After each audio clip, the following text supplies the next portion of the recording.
Chem Tutorials, and I want to welcome you to today's video. In today's video, we'll be solving calculus questions. As you can see, we're having some set of questions from the last calculus quiz, and in this video I'm going to be explaining to you how to solve such questions. So we're going to get right into the solution. The first question is saying that find the values of a and b that makes f of x, which is a piecewise function, differentiable at x. So to begin with, when we say a function f of x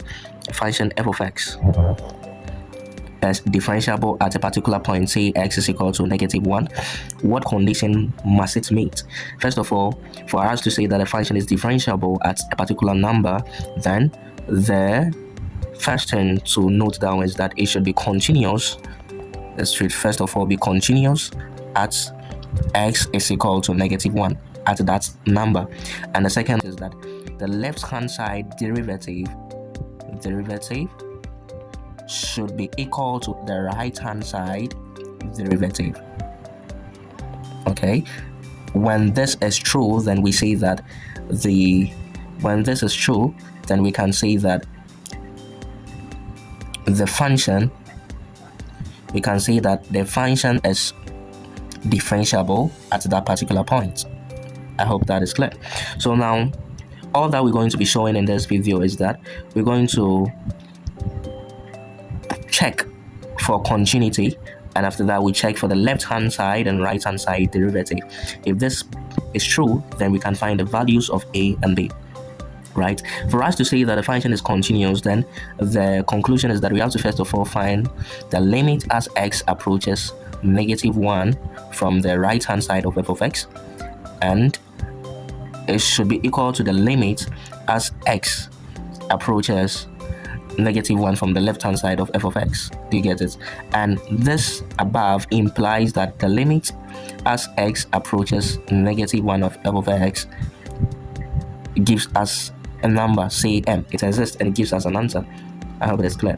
So the main way of checking for continuity is to find out that the limit as x approaches the number -1 of f of x is equal to f of -1.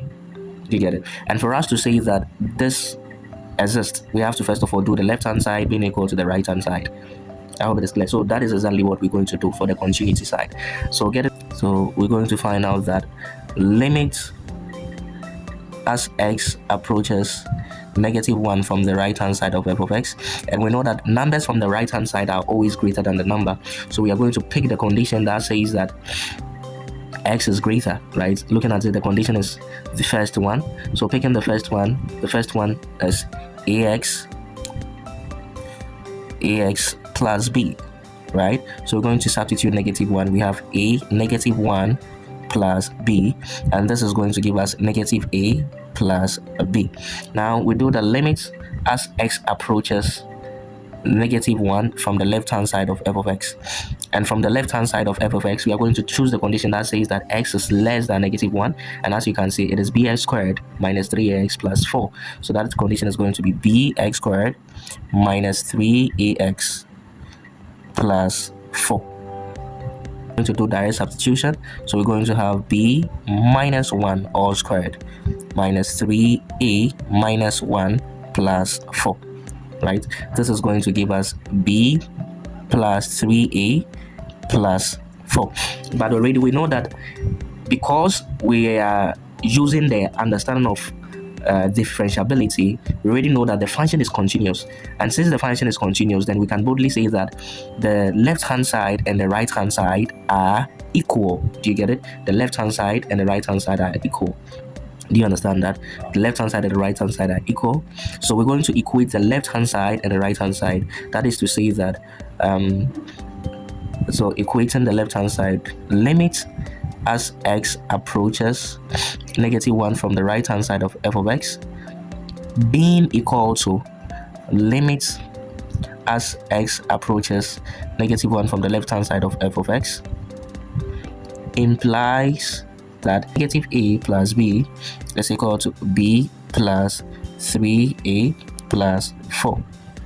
Good. In here, if we are grouping like terms, we're going to have that. You see that we are having positive b here. We'll cancel positive b because when it crosses the equal to sign, that is going to be negative. Then 3a is going to cross the equal to sign, so we're going to have negative a minus 3a is equal to 4. And in that, we're going to have negative 4a is equal to 4. With that, we're going to divide this side by negative 4. We're going to divide this side by negative 4. So this implies that our a is equal to negative 1. Check, we are done, right? So that is how we find the value of the a. So the value of the a can be gotten from the first condition, that is, we saying that it is continuous. In order for us to find the value of the b, we have to solve for the second one. It means that the left hand side derivative should be the same as the right hand side derivative. The left hand side derivative means that when x is approaching from the left hand side, we choose the condition that says that x is less than negative 1, right? Then we differentiate it. So that is to say that we apply the left hand side derivative, right? So derivative, this is it. So at the left hand side, we use the condition that says that x is less or equal to negative 1, right? That is the condition that we're going to use. And in that condition, we know that the function over there is bx squared minus 3ax plus 4. So the function over there is going to be, the function of f of x is going to be bx squared minus 3ax, and that is plus 4. So we're going to do the left hand side derivative. So f prime of x from the left hand side is now going to be 2bx minus 3a. Do you see that? Good. And we are going to apply the same concept at the right hand side, right? Right hand side derivative. The right hand side derivative says that x is greater than negative 1. I hope that concept is clear. So that is what we're going to use. So at the right hand side says that x is greater than 1. Then we're going to have ax plus b. So the function there, f of x, is equal to ax plus b. When we find the right hand side derivative, we're going to get only a. But for us to say that a function is differentiable at a particular point, we got to know that the second condition says that the left hand side derivative should be the same as the right hand side derivative. So then we're going to equate these two. That is to say that the left hand side derivative and the right hand side derivative will be equal. This implies that the left hand side, we had 2bx, right, minus 3a should be equal to the right hand side derivative, which is a, right? But we know that our a already is equal to negative 1. So we're going to have that 2bx minus 3a minus a is equal to 0. So we're going to have that 2bx minus 4a is equal to 0. Then from here, 2bx minus 4. We put negative 1 here because a is negative 1 is equal to 0. So we have that 2bx plus 4 will be equal to 0. Okay.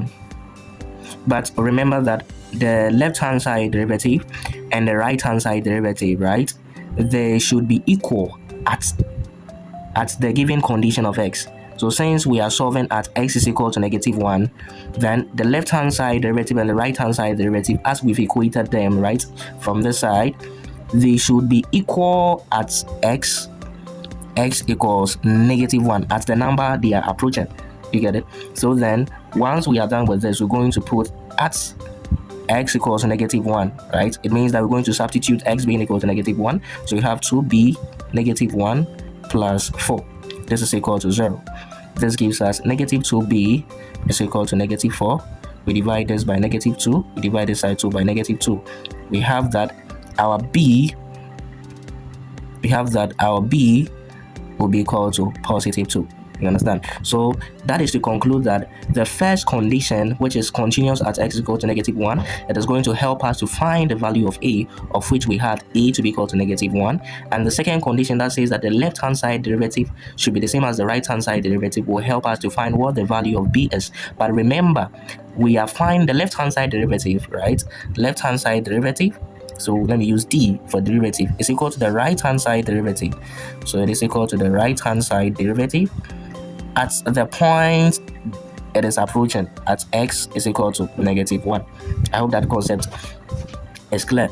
So that is what we are doing. So in that we had our b to be equal to 2. You get it? So these are the values of a and b. So then that is to say that f of x, the function, is equal to a was what? The function was ax plus b as x is less than -1, and it was bx squared minus 3x plus 4 as x is greater or equal to -1. Now that we know the values of a and b, let's substitute. So the function itself is f of x is equal to a was -1, so we have -x, and b was 2 plus 2 as x is less -1, and we have here to be a was 2, so we have 2x squared, then b was 2x squared, then our a was -1, so we have plus 3x plus 4, and the condition here is going to be x is greater or equal to -1. So let's test whether our answer is true or not, right? If we are testing, then we're going to know that we're going to test for continuity, right? We're going to test for continuity to see whether we're going to get the same answer. For continuity, the left-hand side and the right-hand side should be the same, right? This is what we use to test for continuity. X approaches -1 of f of x should be the same as f of -1, okay? But before we can test for this side, then we have to test for the left-hand side and the right-hand side. So we're going to do limit x approaches -1 from the right-hand side of f of x. From the right-hand side of f of x, what are we going to use? We're going to use the greater than option, right? Right-hand side. So then we're going to use the function that says that 2x squared plus 3x plus 4. And we substitute -1 there. So we have 2 -1 plus 3 of -1 plus 4. We're going to have -1 squared. So we're going to have 2 minus 3 plus 4, and this is going to give us -1 plus 4. This gives us 3 as the answer. Okay, then when we are doing for the left hand side, we have limit x approaches -1 from the left hand side of f of x. So we're supposed to get the same answer from the left hand side of f of x. We use the condition that says less than, right? So that condition is going to be this condition, right? So that is -x plus 2, right? So -x plus 2, but already we know that our x is -1, so we're going to be negative of -1 plus 2, and that is going to give us 1 plus 2, and this gives us what? 3. You get it? It means that if the left hand side and the right hand side are approaching the same number, that is to say that the limit itself is also going to approach 3. You understand? But let's see whether we're going to get f of -1. F of -1 means we have to substitute -1 into this function, and we did that here, and we get to know that the answer is also what? 3. You get it? It means that it has passed the continuity test, right? In order for us to verify that our answer is correct, it also needs to pass the differentiability test. You understand? So we're going to differentiate the left-hand side. If you differentiate the left-hand side, right, here we're going to have -1 if we differentiate it, and at any point in time we're going to get -1 as our answer. And if we differentiate this side, so we're going to get 4x plus 3, right? But at x equals, remember that we differentiate at the number x equals -1, we're going to put -1 in here plus 3, and that is going to give us -1 as our answer. Do you get it? So it means it also passes the differentiability, the left hand side differentiability and the right hand side differentiability. That is to say that indeed the verification is true, right? We verified the answers are true. Good. So in our next video, I'm going to solve the rest of the questions. I wanted you to understand this deeply. So we've been able to solve the question number 1. In our next video, I'm going to solve the question number 2 and the question number 3. See you in my next video. If you're new in this channel and you want to support the channel, I want you to subscribe, like, and share, and leave a comment section so that I can reply when I come to the video. Thank you very much for your audience.